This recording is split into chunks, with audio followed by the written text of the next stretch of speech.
Baik, Bapak Ibu yang saya hormati, izin melanjutkan. Kami mau melaporkan terkait dengan perkembangan seleksi guru ASN P3K tahun 2022 yang memang sampai saat ini saya yakin Bapak Ibu semua mendapatkan tangisan emoji air mata dari seluruh guru. Dan emojinya itu sampai 10 gitu, saking nangisnya begitu.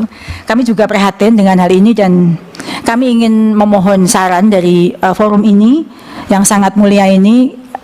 Inilah yang sudah kami dapatkan dan upaya yang sudah kami lakukan sampai sejauh ini. Bapak Ibu yang saya hormati, untuk pemerintah daerah tahun 2022 ini memang baru mengajukan formasinya 40,9% dari total kebutuhan tahun 2022.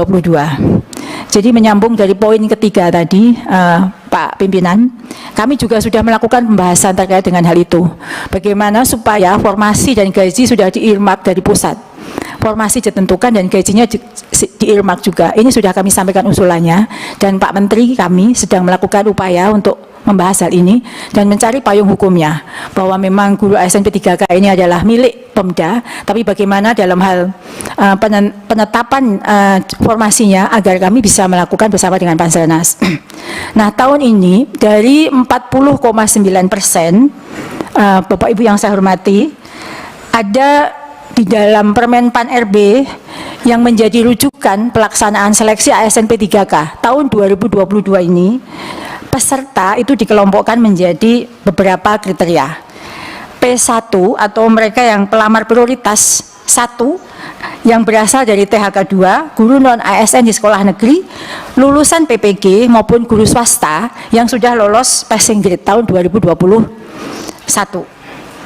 Sedangkan P2 itu adalah pelamar prioritas dari THK 2. Kalau tadi Pak Pimpinan menyampaikan prioritasnya adalah P1, P2, saya ingin menambahkan sampai P3, Pak. Karena P3 adalah pelamar prioritas yang berasal dari guru non-ASN di sekolah negeri yang sudah mengabdi terdaftar minimal 3 tahun. Jadi yang kemarin belum beruntung lulus. Mereka adalah guru-guru sama-sama dengan guru non-ASN yang ada di sekolah negeri yang sudah terbukti pengabdiannya minimal 3 tahun. Sedangkan P umum itu adalah pelamar umum yang berasal dari lulusan PPG dan pelamar yang belum terdaftar dan pelamar yang terdaftar di Dapodik kurang dari 3 tahun. Itu termasuk pelamar umum. Nah, dari berbagai kriteria peserta tadi, kami mendapatkan data sebenarnya kebutuhan seluruhnya itu adalah 781.000 lebih. Dari 781.000 ini, berdasarkan pemetaan data tim data kami, dari 193.000 itu, yang sesuai dengan kebutuhan adalah 161.000. Sedangkan kebutuhan untuk P2 sesuai dengan kebutuhan adalah 5.646 dan P3 adalah 363.184. Sedangkan P umum, pelamar umum, itu kebutuhannya adalah 251.000 lebih. Dan Bapak Ibu yang saya hormati, kami melakukan rakor berkali-kali sampai per region untuk upaya peningkatan formasi agar bisa memenuhi 781.000. Namun sebelum rakor kami lakukan, usul dari seluruh Pemda itu adalah 131.000. Kemudian setelah kami melakukan pendekatan bersama dengan Panselnas, BKN dan Pan RB, kami berhasil meningkatkan jumlah usulan menjadi 319.618 atau baru 40% dari semua kebutuhan. Dan Bapak Ibu yang saya hormati, kalau itu ada tanda centang dalam proses verifikasi, kami sampaikan bahwa sampai saat ini data itu masih bergerak, Pak. Banyak daerah yang kemudian menarik usulannya. Sebagai contoh, Kabupaten Brebes. Per tanggal 2 kemarin ada dalam data kami, Kabupaten Brebes sudah menarik usulan formasinya, padahal mereka sudah mendapatkan notifikasi beberapa yang sudah diterima mendapatkan formasi.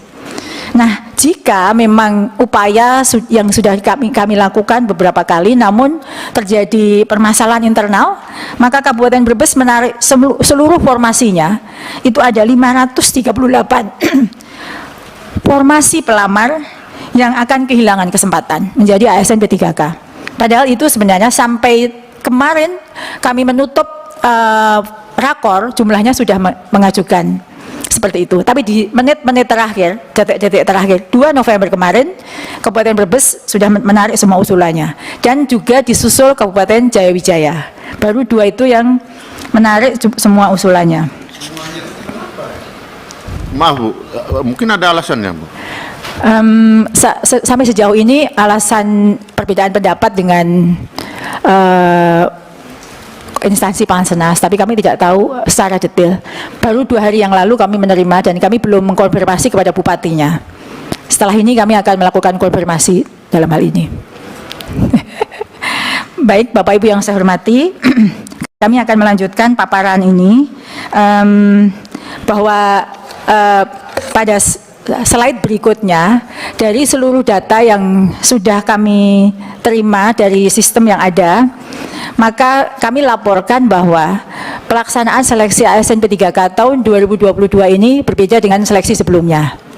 Jadi kalau tadi apa yang objektif dari Pak Pimpinan itu bisa diakomodir sebenarnya. Karena pada seleksi tahun ini ada 3 jenis mekanisme. Yang pertama, seleksi penempatan guru lulus passing grade. Dan ini menjadi prioritas kami juga, Pak Pimpinan dan Bapak Ibu semua yang saya hormati, bahwa di sini memang ada jumlahnya 193.000 lebih. Itu adalah prioritas pertama. Yang termasuk dalam P1 seperti yang tadi sudah saya sampaikan adalah mereka yang sudah lolos PG baik THK 2, honorer sekolah negeri maupun swasta lulusan PPG yang sudah lolos PG. Jika masih tersedia formasi, ini aturan dalam Permenpan. Jadi kalau tadi Pak Pimpinan menyampaikan demikian, adalah benar. Jika masih tersedia formasi, maka akan dilakukan seleksi penilaian kesesuaian. Jadi sebenarnya seleksi yang kategori yang kedua ini tidak dilakukan seleksi tes, Pak Pimpinan, tetapi seleksi pengamatan berdasarkan kinerja para guru tersebut. Siapa yang bisa mengikuti ini adalah semua guru honorer di sekolah negeri yang terdaftar di Dapodik minimal 3 tahun dan guru THK 2. Jadi mereka pun juga perlu diperjuangkan karena mereka belum beruntung saja lulus dalam seleksi tahun 2021. Sedangkan jika masih tersedia formasi, baru melakukan seleksi tes dengan pola tes yang sama dengan tahun 2021. Jadi kami sampaikan semua jenis mekanisme ini tertuang dalam Permenpan RB nomor 20 tahun 2022. Dan kami berusaha untuk menaati Permenpan ini karena memang ada prioritas. Sebelum prioritas 1 selesai akan 2 dan seterusnya. Bapak Ibu yang saya hormati, kami laporkan sekarang kondisi data yang ada di guru lulus passing grade di slide berikutnya. Nah, di slide ini Bapak Ibu yang saya hormati, ini yang nanti mohon perhatian Bapak Ibu semua dan tentu masukannya. Ada 193.954 yang ada di database kami guru lulus passing grade atau pelamar prioritas 1. Namun dari data tersebut Bapak Ibu yang saya hormati, terdapat kebutuhan sejumlah 169.078. Terdapat kebutuhan. Jadi memang berdasarkan perhitungan kami, mereka dibutuhkan. Itu 169.078. Dari 169.078 ini, 127.000-nya, 127.186 yang sekarang sudah mendapatkan notifikasi mendapat penempatan. Semoga juga mengucapkan terima kasih kepada Bapak Ibu semuanya. Karena ini pada perjuangan Bapak Ibu juga. 127.000 ini yang sudah aman saat ini. Alhamdulillah. Namun Bapak Ibu, ada 41.892.000 yang tidak tersedia formasi. Artinya sebenarnya mereka dibutuhkan. Ada kekosongan guru. Namun Pemda tidak membuka formasi sesuai dengan kebutuhan. Ini yang sekarang dalam notifikasinya Anda tidak bisa melanjutkan. Yang mungkin dikirim ke Bapak Ibu semuanya, screenshotnya. Tapi sebenarnya ini adalah potensi untuk mendapatkan penempatan jika tahun ini Pemda membuka sesuai dengan kebutuhan. Sebenarnya angka 169.000 ini aman. Nah, berdasarkan perhitungan kebutuhan dan keadaan guru kami, dari 193.000 ini, Bu, mohon izin Pak Ketua, saya kira ini penting juga. Artinya dari 169.078 ini yang bermasalah atau yang ada dalam proses pending ini pending sebenarnya Bu ya? Ya, pending. Ini 41.000 dan masalahnya itu ada di daerah. Iya. Artinya daerah tidak mengusulkan formasi untuk mereka ini. Betul. Nah, apa solusinya Bu? Artinya kita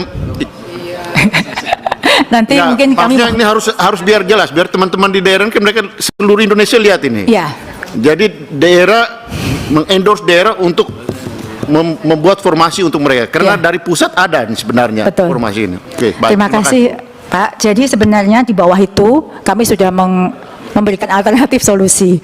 Jadi alternatif solusinya memang koordinasi dengan Pemda untuk dapat diangkat pada seleksi berikutnya. Kalau tahun ini memang, jika tahun ini kan tidak ada pembukaan formasi lagi Bapak Pimpinan dan Bapak Ibu semuanya. Tapi jika kita mengendorse tadi seperti Bapak sampaikan, berkoordinasi, 41.000 ini sudah tinggal mengangkat saja. Karena kita butuh. Dan sekarang kosong keberadaan guru-guru ini di sekolah-sekolah. Lalu saya lanjutkan, Bapak Ibu yang saya hormati, dari 193.000 ini, ada 24.876 yang memang oversupply atau tidak ada kebutuhan. Ini nanti kami laporkan di slide berikutnya contohnya. Kami sengaja buat data ini memang bisa menjadi rujukan kita bersama ketika kita berbicara dengan para guru. Karena memang faktanya mereka sudah lulus PG di tahun 2021, 24.000 lebih ini, hampir 25.000 tidak terdapat kebutuhan.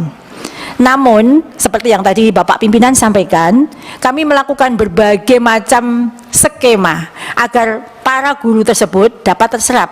Yang ini sebenarnya diskusi kami yang sangat mendalam dengan Panselnas juga, sehingga ada tawaran dalam aplikasi mereka untuk turun prioritas. Artinya jika mereka bisa melamar di jabatan lainnya, maka di data kami terserap 11.349. Nanti kami akan laporkan seperti apa skemanya. Dan jika memang ini terjadi dengan baik, yang menjadi PR kita bersama hanya 13.000 sebenarnya. Tapi sekarang yang mengirim WA dan menangis itu adalah 41.000 plus 24.000. 41.000 plus 13.000. Karena yang 11.000 ini sudah ada notifikasi mereka bisa turun prioritas. Jadi sebenarnya itu. Tapi sebenarnya ini jika memang daerah punya concern yang sama terkait dengan guru ini, maka sebenarnya PR kita tahun depan 13.000 untuk guru lulus PG. Nah, Bapak Ibu, saya akan melanjutkan contohnya di halaman berikutnya. Ini contoh saja Bapak Ibu, mungkin salah satunya adalah dapil Bapak Ibu. Jadi ini contoh pemerintah daerah tidak membuka formasi sesuai dengan kebutuhan. Contoh, di sini ada Provinsi Jawa Barat. Pelamar prioritas jumlahnya adalah 10.397. Tersedia formasi, mereka sudah dapat notifikasi 3.800. Tidak tersedia formasi, dapat notifikasi Anda tidak melanjutkan 3.813. Nah, berarti yang di Jawa Barat itu sendiri yang sebenarnya bisa terserap 7.600, tapi formasinya hanya 3.800. Sedangkan pelamar P1 di Jawa Barat yang memang tidak bisa diapa-apapun lakukan, tidak akan terserap karena memang tidak ada kebutuhan, jumlahnya 2.784. Ini contoh. Nah, ada Brebes yang kami beri bintang karena Brebes ini menarik semua usulannya, sehingga yang sudah mendengar kabar baik 538 guru ini akan sangat sedih, dan itu nanti pasti menjadi masalah di kemudian hari kepada kami karena mereka sudah mendapat kabar baik. Pak Fikri, betul, saya sudah sampaikan ke Pak Fikri juga hal ini. Sebenarnya di Brebes itu, Bapak Ibu yang saya hormati, hanya tinggal 35 saja plus 14. Namun sekarang 587 guru akan sangat menderita dan menangis karena sudah mendapatkan kabar baik dan sudah syukur itu karena mendapatkan formasi. Ini contoh Bapak Ibu kondisi yang kami alami, kesulitan yang kami alami bahwa guru-guru lulus PG ini benar-benar sebenarnya prioritasnya ingin ditempatkan. Tapi jika seperti ini keadaannya, apakah apa yang bisa kami kerjakan selain harus mengendorse Pemda untuk bisa membuka formasi ini. Lalu slide berikutnya Bapak Ibu yang saya hormati, kami ingin memberikan contoh di halaman yang tadi saya paparkan, halaman gambar data itu ada 24.876. Nah, di data bukan yang ada gambar data 24.676. Nah, contoh bahwa mereka tidak ada formasi, slide-nya dilanjutkan di halaman 11 saja. Nah, tadi halaman. Nah, itu ada contoh oversupply itu Bapak Ibu adalah di slide yang terpapar di layar. Sebagai contoh, ini Nusa Tenggara Barat, Kota Bima. Sekolahnya SD Negeri 4 Kodo, Kota Bima. Kebutuhannya guru kelas. Kebutuhannya 6, sudah ada ASN 4, non ASN-nya ada 21 Bapak Ibu. Di satu SD yang hanya punya 6 kelas. Ini data kami. Ada 21 non ASN yang ada di sana. Sehingga jika ini hanya 2 yang terserap, yang 19 itu ketika kita cari di Kota Bima, seluruh SD sudah penuh. Mungkin hanya bisa terserap, kan boleh kita pindah keluar SD-nya, tapi masih dalam satu daerah kewenangan. Hanya terserap mungkin hanya 2. Yang 17 ini yang tidak mungkin bisa diangkat tahun ini, karena memang di Kota Bima tidak ada kebutuhan untuk guru SD. Ini yang mungkin harus dipahami juga bahwa tidak mungkin bisa terserap semua di tahun ini jika keadaannya seperti ini, Pak Pimpinan. Ini contoh Kota Bima. Contoh lagi misalnya yang cukup banyak, Maluku Utara. Maluku Utara itu di TK itu ada kelebihan guru 8 di TK. Di SMP misalnya, di SMP di Aceh Barat Daya, SMP Negeri 1 Jumpa, itu ada kelebihan guru. Jika memang yang kebutuhannya kita penuhi ada 7. Ini sebagai contoh yang disebut dengan tidak ada formasi di tahun ini, yang angkanya di sini cukup besar, yaitu di angka 24.876. Ini kami sampaikan ilustrasinya, data yang sebenarnya yang bisa menjadi rujukan kita bersama. Slide berikutnya, Bapak Ibu. Tadi di slide sebelumnya saya menyampaikan bahwa mereka bisa turun prioritas. Itu adalah pilihan. Jadi kalau di sini digambarkan slide berikutnya, silahkan. Berikutnya. Nah, ini adalah pelamar P1 yang belum mendapat penempatan, yang jumlahnya di antara 24.000 tadi, dapat mengikuti seleksi sebagai P2, P3 dengan menggunakan jabatan fungsional lainnya. Ketika mereka masuk ke akun SSC ASN-nya, dan dia saat itu adalah sebenarnya guru SD, tetapi tahun 2021 tidak ada formasi guru SD, lalu dia menggunakan linearitasnya IPA, dia melamar guru SMP IPA. Tahun 2022, passing grade atau nilai yang melekat padanya adalah nilai pada saat dia melamar di tahun 2021. Sehingga di guru SMP tahun ini dia tidak mendapatkan penempatan. Jika dia setuju, kan ada penawaran, jika dia setuju tidak mendapatkan penempatan dan menunggu sampai dibuka formasi, ketika guru itu pensiun di tahun berikutnya, ya sudah, dia berarti posisinya tetap guru non-ASN di sekolah itu. Tapi jika dia memilih, kan ada pilihan, memilih untuk melamar di prioritas lain dengan JF lainnya, dia turun prioritas di P2 atau P3, maka dia bisa melamar, mengikuti seleksi observasi, melamar sebagai guru SD. Karena IPA itu juga bisa menjadi guru SMP, IPA, atau guru kelas SD. Ini yang pilihan yang kami tawarkan, yang tadi Pak Pimpinan sampaikan kira-kira skema apa yang bisa menyerap mereka. Dan ini cukup alot diskusinya, karena memang tidak tertuang dalam Permenpan, tapi ini dimungkinkan. Setelah ini kami sudah melakukan skema dan ini disetujui, maka 11.000 kira-kira dari jumlah yang tidak ada penempatan tadi bisa terserap. Nah, Bapak Ibu yang saya hormati, itu upaya kami dan data yang sesungguhnya terjadi. Kami ingin sampaikan di slide berikutnya. Di slide berikutnya ini Bapak Ibu, saya hanya memberikan contoh notifikasi saat tanggal 31 siang dibuka. Notifikasi yang didapatkan oleh guru P1 itu ada bermacam-macam, ada tiga bentuk. Yang pertama, dia akan dikatakan Anda mendapatkan penempatan lokasi akan diumumkan berikutnya. Itu yang 127.000. Sedangkan jika pelamar prioritas 1 yang tidak tersedia kebutuhan, yang tadi di gambar 41.000 itu, notifikasinya adalah Anda tidak dapat melanjutkan. Sebenarnya dia juga bisa mendapatkan tempat jika daerah membuka. Tapi notifikasi yang dia terima, dia tidak dapat melanjutkan ke seleksi berikutnya. Dan yang pelamar P1 yang mendapatkan kesempatan untuk turun status, notifikasinya adalah seperti ini. Jadi ini adalah yang mungkin sekali dikirimkan oleh Bapak Ibu guru kepada Bapak Ibu pimpinan semua dan anggota. Ini saya bagaimana kok tulisannya seperti ini. Inilah yang penjelasannya, bahwa sebenarnya 127.000 itu sudah aman, kemudian 11.000 akan aman, dan 41.000 yang masih harus nunggu tahun depan.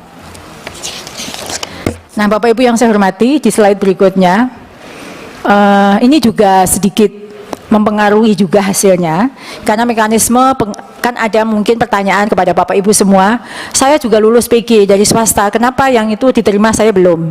Nilainya lebih tinggi saya, begitu ya? Mungkin karena di dalam Permenpan RB diatur bahwa prioritas penempatan untuk yang lolos PG diatur berdasarkan urutan THK 2 dulu, jika masih ada honorer negeri, jika masih tersisa lulusan PPG, baru swasta.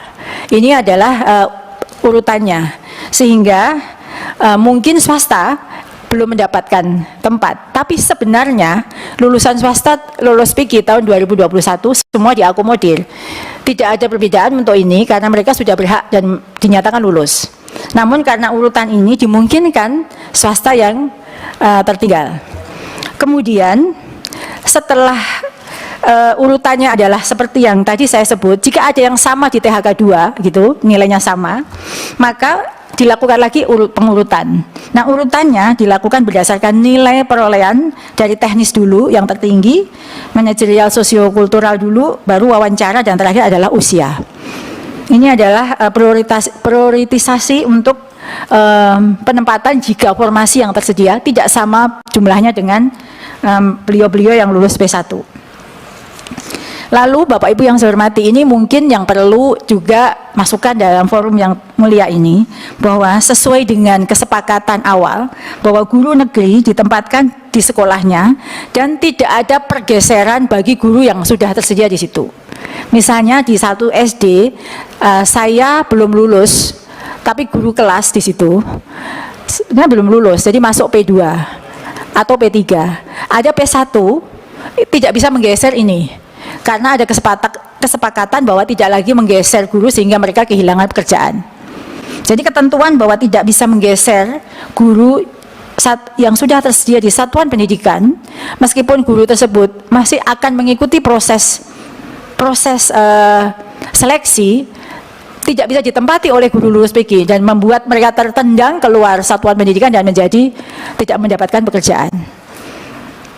Sehingga dari 193.000 guru lulus PG ini, 55.000-nya yang belum diangkat. Jadi total jumlah 41 dan yang ujung tadi 55.000 yang nangis ya.